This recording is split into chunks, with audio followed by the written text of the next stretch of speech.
घर पे गुजर बसर कर रहे थे लोग, वो तोड़ दिए। वहाँ से अगर वही लोग चंदा करके और रेखा गुप्ता के घर दे देते। टूटे किस लिए टूटे? कि सरकारी प्रॉपर्टी पे बने हैं, टूटे। अब वही आपकी मनी वेस्ट हुई है पेपर लीक होने के कारण। मैंने प्रधानमंत्री के लिए गालियाँ देना सुना। देखो, गालियाँ देना, एक तो हमारे देश के प्रधानमंत्री, लज्जा शर्म की बात है, प्रधानमंत्री के लिए इस तरीके के अशब्द नहीं निकालना चाहिए। और फिर एज अधिकतर ज़्यादा एज है, उस चीज़ का गलत गालियों का उपयोग न किया जाए तो अच्छा है, ठीक है। दूसरे नंबर, देखो, मैं मानती हूँ पेपर लीक होने के कारण इनके अंदर गुस्सा है, ठीक है। पढ़ने लिखने वाला व्यक्ति किसी भी टाइम कहीं भी पेपर ले लो, वो देने के लिए तैयार रहेगा। हाँ, मैं इस चीज़ को ज़रूर कहती हूँ, वेस्ट ऑफ मनी, आपकी मनी वेस्ट हुई है पेपर लीक होने के कारण, इस चीज़ से, और आपका समय वेस्ट हुआ है, उस चीज़ के लिए गलत है। बाकी देखो, पढ़ा लिखा इंसान नीट का पेपर दे के आज तैयारी भी कर रहा है। दूसरे नंबर, ये ज़रूरी नहीं है, ये दिल्ली में भी इस समय क्या हो रहा है, जैसे दिल्ली में अभी आपने सुना होगा कि कई जगह मकान टूटे किस लिए टूटे? कि सरकारी प्रॉपर्टी पे बने हैं, टूटे।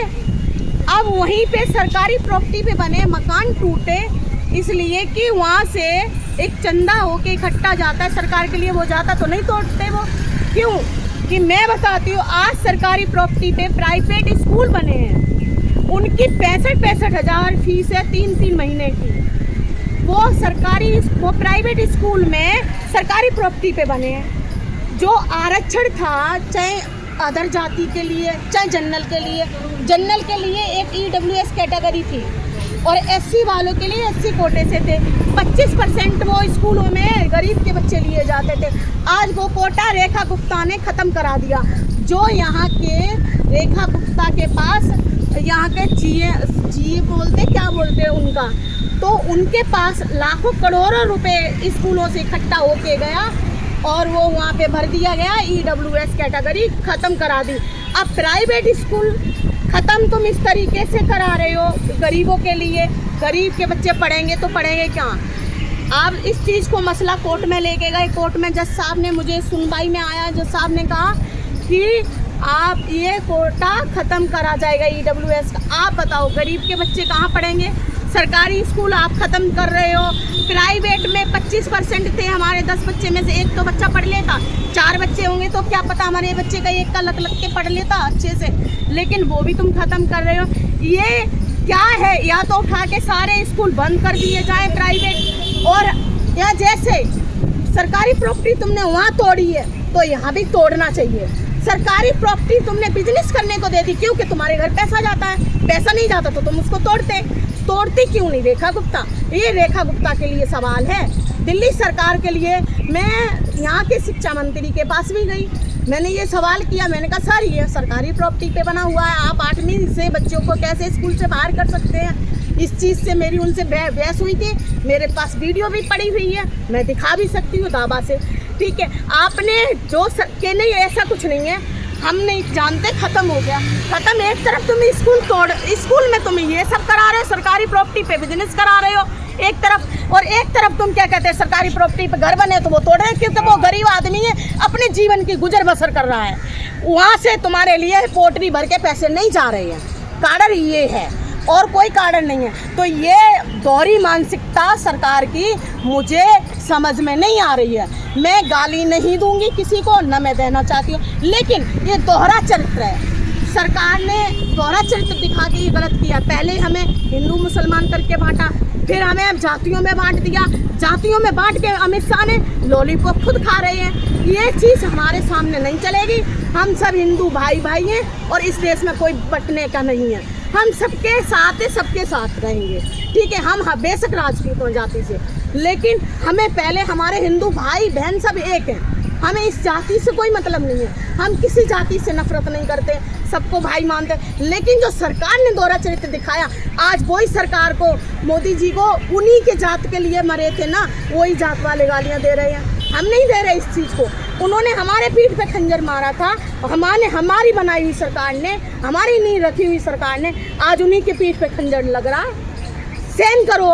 आज हमें ये बाहर देशों में खबर जा रही है, विदेशों में मोदी जी को गाली पड़ते हुए मुझे शर्मसार लग रही है कि हमारे देश के प्रधानमंत्री को गालियां पड़ रही हैं। ये शर्म की बात है, बहुत लज्जा की बात है। और इतने एज के होते हम कोई तो कमियां होंगी ना, तभी तो लोग उनका विरोध कर रहे हैं। कमी है तो कमी को अपनी को रखो।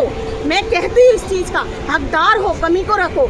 माँ बाप से जैसे मांगते हैं बच्चा अपनी चीज़ को, वैसे ही प्रधानमंत्री से हमारा हक है। लोगों का कहना है रेखा गुप्ता बहुत अच्छा काम कर रही है दिल्ली। कुछ अच्छा नहीं है। रेखा गुप्ता ने इस साल बच्चों की जीवन का तहस नहस कर दिया है। रेखा गुप्ता ने घर तोड़े, जवाब दो किस लिए तोड़े, क्यों तोड़े? वो सरकारी प्रॉपर्टी पे बने थे, सरकारी प्रॉपर्टी पे घर बने वो दिखाई देती, सरकारी प्रॉपर्टी पे बिजनेस चल रही है वो दिखाई नहीं दी रेखा गुप्ता को। बताओ क्या अच्छा किया रेखा गुप्ता ने? सरकारी प्रॉपर्टी पे बिजनेस चल रही है वो नहीं दिखाई दी, उसे भी तोड़ते। क्यों? वहाँ से वो नहीं जा रहा है, वहाँ से पैसा नहीं जा रहा है इसलिए, वहाँ से आरक्षण नहीं जा रहा है इसलिए, वहाँ से बहुत सारा नोट इकट्ठा होके जाता। घर पे गुजर बसर कर रहे थे लोग, वो तोड़ दिए। वहाँ से अगर वही लोग चंदा करके और रेखा गुप्ता के घर दे देते तो यहाँ के उनको दे देते अमित शाह जी को, तो रेखा गुप्ता कुछ नहीं करती। अब स्कूलों से EWS कैटेगरी ख़त्म कराई है, SC कोटा ख़त्म कराया है। पहले हमें जातों में बांट के SC कोटा किस लिए ख़त्म कराया? जवाब दो मुझे। हम तुझसे तो चला नफरत थी, EWS ख़त्म किया, SC कोटा क्यों ख़त्म किया? इधर SC कोटे वालों को भी तुम स्कूल से निकाल रहे हो और अच्छे स्कूल तुमने नहीं छोड़े हैं। अगर कोई भी जज बोलता है कि EWS ख़त्म होगी, SC कोटा ख़त्म होगा 25%, प्राइवेट स्कूलों में नहीं पढ़ सकते, पहले प्रॉपर्टी छीनो, पहले प्रॉपर्टी छीनो। इस पर भी एक बार आंदोलन कराएंगे। अब पहले प्रॉपर्टी छीनो। इनको बिजनेस चलाने को किसने कहा था, अधिकार दिया प्रॉपर्टी देने का? तुम्हारे सबकी किसकी प्रॉपर्टी है? सरकारी प्रॉपर्टी पे सबका अधिकार होता है और नहीं तो किसी का भी नहीं होता। या तुम ऊंची कुर्सी में बैठने के बाद अधिकार जमा रहे हो, ये कुर्सी का तुम वो दिखा रहे हो घमंड। किस चीज़ का घमंड दिखा रहे हो? ये गलत है। रेखा गुप्ता ने इस बार स्कूलों से बच्चों को भटकाया है 2 साल से, वो रेखा गुप्ता गलत कर रही हैं। रेखा गुप्ता के यहाँ पैसे गए हैं और ये चीज़ का मुझे आने वाले टाइम पे जवाब चाहिए। और रेखा गुप्ता को दिल्ली की पब्लिक इतना रुलाएगी बहुत ज़्यादा, क्योंकि दिल्ली के बच्चे इस समय जो EWS से SC कोटे से 25% पढ़ रहे थे प्राइवेट स्कूलों में, वो इस बार भटक चुके हैं। बहुत परेशान हैं उनके बच्चे, कोर्ट तक गए लेकिन किसी ने कुछ नहीं सुना। सब अपनी धांधलबाजी हर जगह चल रही है। कोर्ट में कौन सा न्याय मिल रहा है? हम तो कोर्ट के न्याय पहले निकाल देंगे गलत। कोर्ट में कोई सुनवाई नहीं हो रही है। ये हमारा भ्रम है कि हम कोर्ट में जाएं और हमारी सुनवाई होगी। हमें कोर्ट में खूब गुमराह किया जाता है वकीलों के द्वारा। एक चीज़ और मैं बोलना चाहती हूँ, हमारी देश की पब्लिक को एक चीज़ समझना चाहिए, अगर वकील बिक जाए तो क्लाइंट को बात करने का मौका मिले जज साहब से। और दूसरे नंबर, अगर जज 10 बार कोर्ट में नहीं आए और क्लाइंट जाए कोर्ट में, ठीक है, तो जज साहब क्या इनाम दे देते। और अगर क्लाइंट एक बार बीमार पड़ जाए तो जज साहब फाइन डाल देते हैं। ये कौन सा नियम है? ये कौन सी कानून में लिखा है? कानून में लिखा है, संविधान में लिखा है। मुझे तो दोनों का ही दिखा दो लेख, कहाँ पे लिखा है ये चीज़? वहाँ पे एक बार जाने से न जाए तो वो लग जाता है, पेनल्टी लग जाती है। तो जज साहब कितनी पेनल्टी भरेंगे? जज साहब छुट्टी करें तो। हाँ सर।